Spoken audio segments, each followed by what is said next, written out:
नमस्कार दोस्तों, हमारे यूट्यूब चैनल पर आपका स्वागत है। आज अपन पढ़ेंगे भौतिक परिवर्तन या रासायनिक परिवर्तन। भौतिक परिवर्तन से तात्पर्य है कि पदार्थों के भौतिक गुणों में परिवर्तन होना। भौतिक गुणों से मतलब उसके आकार में परिवर्तन होना, अवस्था में परिवर्तन होना, रंग में परिवर्तन होना आदि भौतिक परिवर्तन होते हैं। उसके भार में परिवर्तन होना, द्रव्यमान में परिवर्तन होना, आकार में परिवर्तन होना। जैसे कोई कागज का टुकड़ा है बड़ा, उसको छोटा काट दिया जाए तो उसको छोटा काट दिया जाए तो उसके आकार छोटा हो जाएगा, उसका भार कम हो जाएगा। तो ये एक प्रकार का भौतिक परिवर्तन है। और इसमें नए पदार्थ का निर्माण नहीं होता है, यानी कि अपने कागज को काटा है तो उसका आकार छोटा हो गया है, लेकिन वो कागज का कागज ही रहा है। और ये एक उत्क्रमणीय अभिक्रिया का उदाहरण है। उत्क्रमणीय अभिक्रिया से तात्पर्य है कि उसे वापस उसी अवस्था में लाया जा सकता है। जैसे अपने कागज को काटा तो कागज को वापस चिपका कर पुनः उसी आकार में लाया जा सकता है। तो ये एक उत्क्रमणीय अभिक्रिया का उदाहरण भी है। भौतिक परिवर्तन भौतिक परिवर्तन के में अवस्था परिवर्तन हो जाते होती है। जैसे ऊर्ध्वपातन, संघनन है, वाष्पन है, ये सब भौतिक परिवर्तन के उदाहरण है। मोम का पिघलना, जैसे मोम को पिघला कर वो ठोस अवस्था में होती है और द्रव अवस्था में आ जाती है, तो ये एक अवस्था परिवर्तन है। और पेड़ का काटना, ये भी एक भौतिक परिवर्तन का उदाहरण है। जली विलयन, नमक का जली विलयन, शक्कर का जली विलयन भौतिक परिवर्तन का उदाहरण है। नमक का जली विलयन में भौतिक परिवर्तन का उदाहरण क्यों है? क्योंकि अपन इसमें क्या करते हैं, जली विलयन में नमक डालते हैं, तो अपन जब इसको गर्म करते हैं तो ये जल होता है, वो वाष्प के रूप में उड़ जाता है और हमें वापस अंदर से पीछे बसा हुआ रह जाता है नमक। तो हम कह सकते हैं कि इसको अपन वापस नमक को निकाल सकते हैं। तो ये उत्क्रमणीय अभिक्रिया हो गई और ये भौतिक परिवर्तन का उदाहरण है। अन्य जैसे प्लेटिनम तार को गर्म करना और चमकना। प्लेटिनम तार को गर्म करते हैं तो समझते हैं और वो थोड़ी देर बाद ठंडा कर देता है तो वापस उसी अवस्था में आ जाता है। तो ये भी एक भौतिक परिवर्तन का उदाहरण है। अन्य है जैसे विद्युत बल्ब का जलना। विद्युत बल्ब अपन स्विच को ऑन करते हैं तो बल्ब में विद्युत धारा के प्रवाह से वो समूह जलने लगते हैं और वापस स्विच ऑन ऑफ करते हैं तो वापस उसी अवस्था में आ जाता है, यानी कि जलना बंद हो जाता है। तो ये भी एक भौतिक परिवर्तन का उदाहरण है।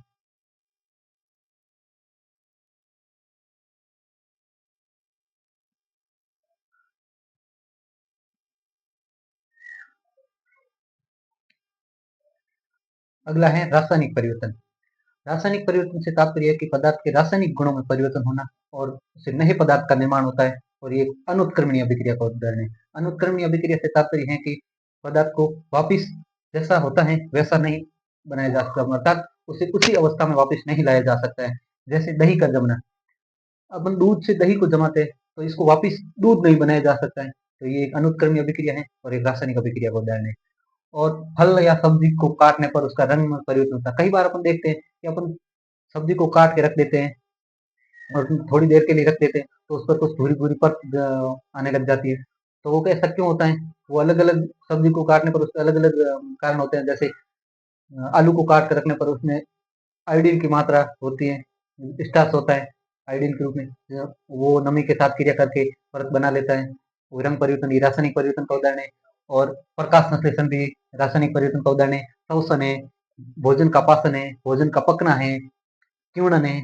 क्यूणन से तात्पर्य मतलब कोई फलों वगैरह को कुछ जैसे अपन शराब वगैरह बनाते हैं तो उसमें जो फल वगैरह सड़ने की क्रिया होती है वो क्यूणन कहलाती है। वो भी एक रासायनिक परिवर्तन है। विकृत गंधिता है, संसारण है। संसारण जैसे जंग लगना एक संसारण का उदाहरण है।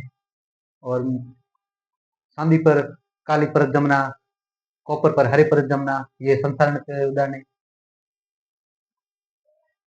और किसी भी पदार्थ का दहन करना रासायनिक परिवर्तन का उदाहरण है।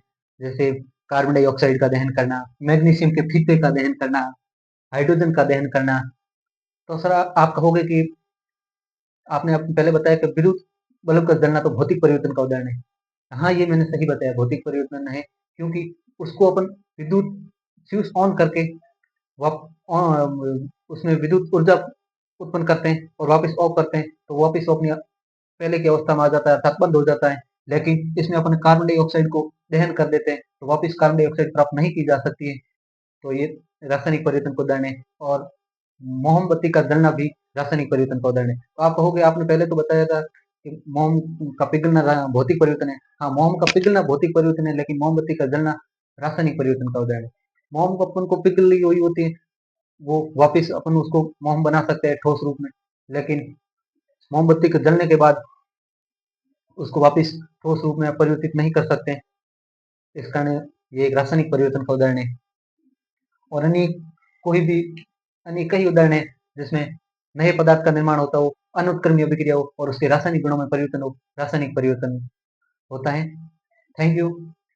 इससे आगे अपना अगली क्लास में पढ़ेंगे। तब तक के लिए मस्त रहे, स्वस्थ रहे और अपनी पढ़ाई में व्यस्त रहे। Thank you.